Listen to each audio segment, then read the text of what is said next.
ધંધુકા તાલુકાના જાળિયા ગામથી તુલસી વિવાહની ભવ્ય શરૂઆત।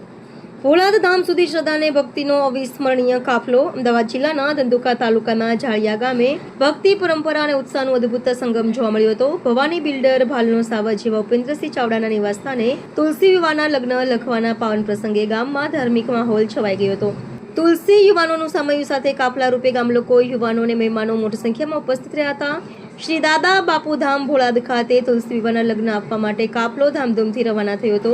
ત્યાં બાળાઓએ તુલસી માતાના લગ્ન પડાને કંકુ ચાંદલા કરી વધાવી લીધી અને ભક્તિભાવથી ગીત ભજનના સ્વરો ગુંજી ઉઠ્યા હતા।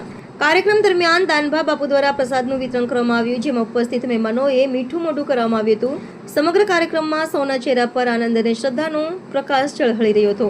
આવનારા 1 નવેમ્બર 2025ના રોજ ધંધુકા જનકપુરી ખાતે તુલસી વિવાહનો ભવ્ય કાર્યક્રમ તથા 2 નવેમ્બર 2025ના રોજ 111 સમૂહ લગ્ન યોજાવાના છે, જેના માટે સમગ્ર ધંધુકા તાલુકા અને આસપાસના વિસ્તારોમાં ઉત્સાહની લહેર દોડતી જોવા મળી રહી છે। તુલસી વિવાહ જેવા ધાર્મિક કાર્યક્રમો આપણા સંસ્કાર, ભક્તિ અને એકતાનું પ્રતીક છે અને આજના જાળિયા ગામના કાર્યક્રમથી આખા વિસ્તારમાં પવિત્ર ઉર્જા પ્રસરી ગઈ છે।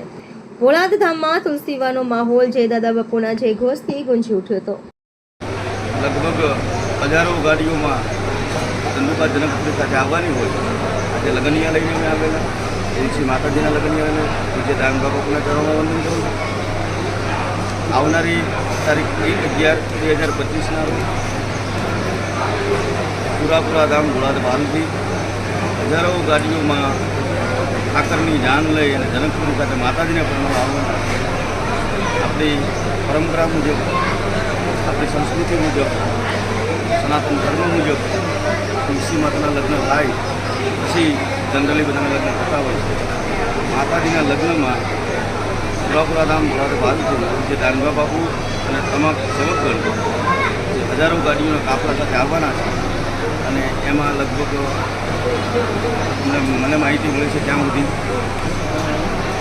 પાર્કિંગની વ્યવસ્થા લગભગ 100-200 વીઘાની કરેલી છે। મોટામાં મોટી જાન આવવાની છે।